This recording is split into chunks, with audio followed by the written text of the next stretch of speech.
This is Red Dog Terrain. Welcome back to the shed. Today we're building a communications tower.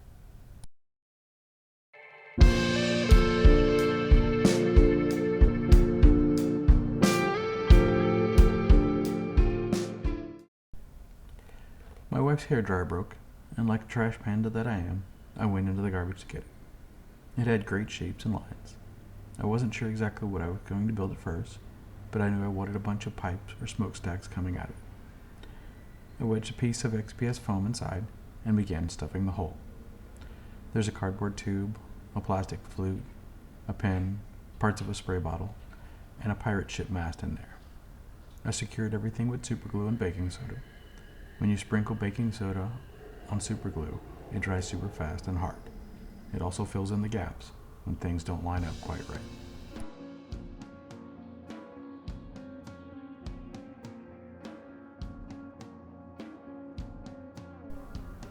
With all the pipes in place, I added this black ring. I honestly don't remember where it came from. Sorry.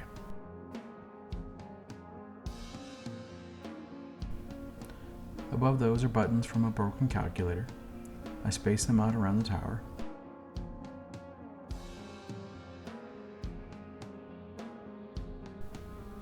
Once those were all in place, I put a piece of cable on top and superglued it in.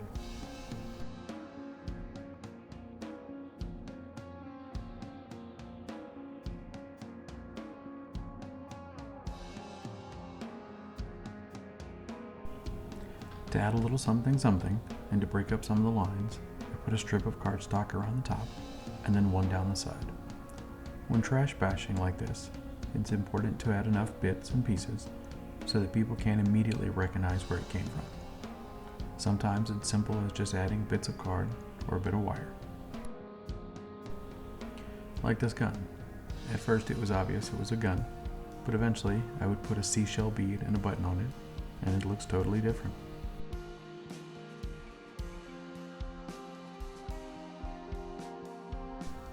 This is the back of the hairdryer.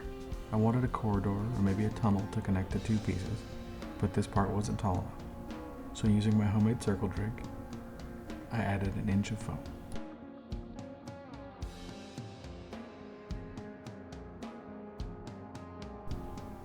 I took a rectangle of 1-inch XPS foam and added a layer of Dollar Tree foam to get the thickness I wanted. I cut and sanded the foam until it mostly fit. I hot glued them in place. This was a mistake. I would end up repairing this thing several times. I should have definitely used a better connection here. Maybe a dowel or a screw all the way through it. Half of a thick tube of cardboard made the top of the corridor. It might be a corridor. It's kind of thin. Maybe it's a single person corridor, like a passageway. Yeah, let's call it a passageway.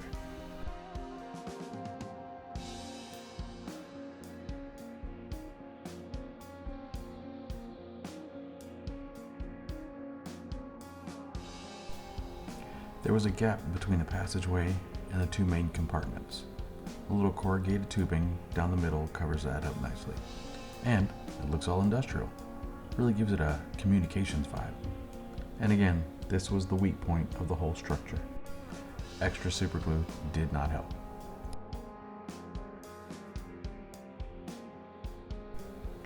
I have no idea what this cylindrical stand is, but I have 4 of them. I added some corrugated paper around 2/3 of it. I imagine this to be a lookout spot. Maybe have a sniper hanging out there.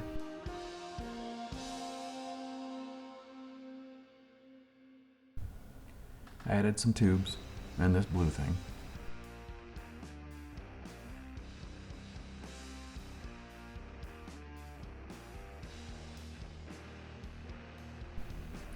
To hide the seam between the foam and the hairdryer, I used some headphone wire.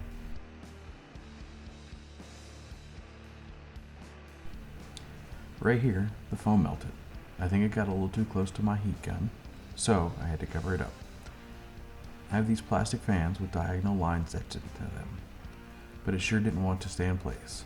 Off camera, I would use some voodoo on it, a few pins, to keep it in place while the glue dried. Now we come to a part I was really excited about. In my day job, I come across a fair amount of used ink cartridges. I cut this guy open and watched the powder flow. It was a terrible, fun mess.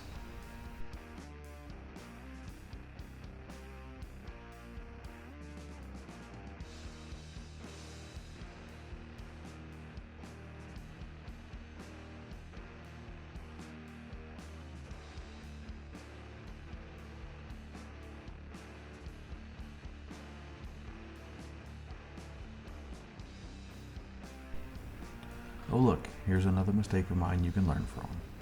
There was not enough surface area for this cartridge to adhere to the foam.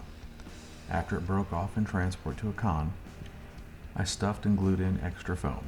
This allowed it to stay attached. Oh good, watch me mess up again. My advice, when drilling something, hold on to it.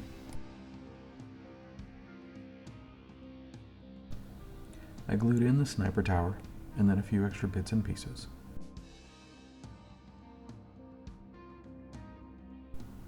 While I have a moment, let me ask you to like, follow, subscribe, and tell a friend about the channel. Also, in the comments, let me know, do you prefer the Warhammer sci-fi stuff or the fantasy D&D stuff?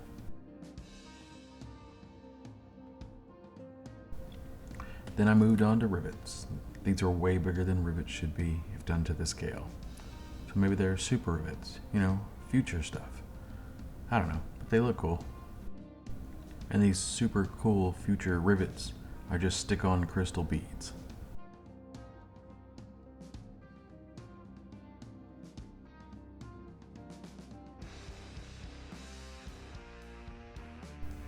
Then it's just adding bits and greeblies to add visual interest and break up flat areas. Parts of a pen, a bit of wire, more ink cartridge bits, some punch outs from a wooden model,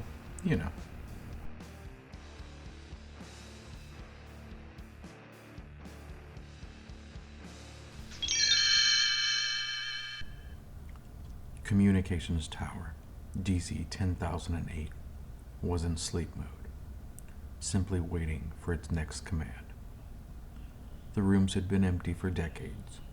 Her last visitor had been several years ago. A mechanic had come out to update software. He never spoke to her, preferring to listen to the voices in his earpiece. Communications Tower DZ 10008 waited for a signal. She waited for a message, or even a relay of a message. Her wires and sensors and satellites were constantly searching, looking, hoping to hear something. Communications Tower DZ 10008 continues to wait.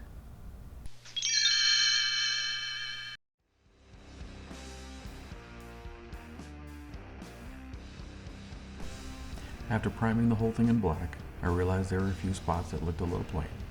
So I took 2 pieces of plastic tubing, stuck them together, and wrapped them in wire, and I stuffed them into the foam. I also added a few more rivets. Then I made what my hopefully future friend Bill Making Stuff calls crustard. Paint, cheap Elmer's glue, sand, tile grout, and a bit of water. Mix it all together, and then I concentrated on the bottom and in the corners. But really, I just smushed it all over the place.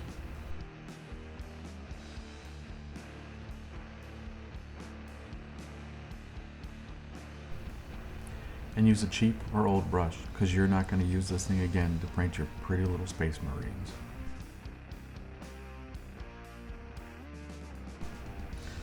On the day this comes out, it is my partner's birthday tomorrow. She has been so supportive and encouraging as I build terrain in this channel. Please wish her a happy birthday in the comments.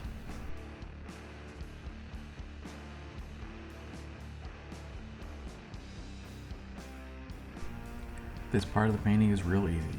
I squeeze out some cheap craft glue on a lid, burnt orange, brown, tan, and brick red. I don't even mix them. Some parts are more brown, some parts are more red. To me, it just looks more natural when trying to make rust.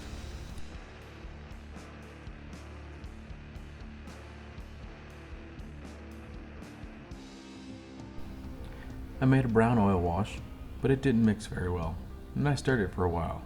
There's gotta be a better way to mix oil washes.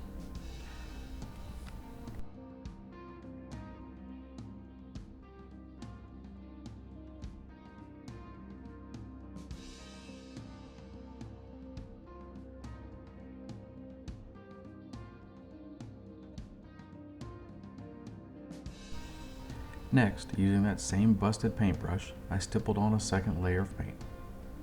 I found stippling it on avoids paintbrush strokes, and there's no inconsistent pattern.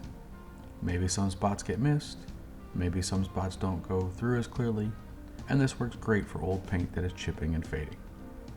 I purposely avoided the edges and corners. Their paint would peel first, and the rust would shine through. Next, I highlighted our super rivets in silver.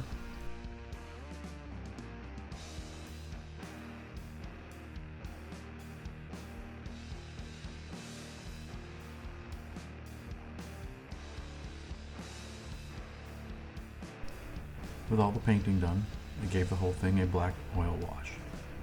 I wonder if I put the oil wash in a squirt bottle and shake it if it would mix better. I wonder if it would last.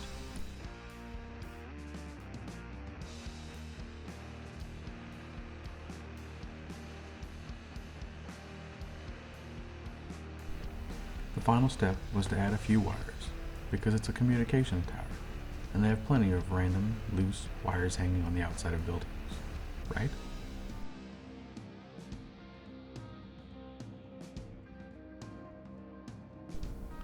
Thanks for watching, thanks for the support, thanks for liking, following, and commenting.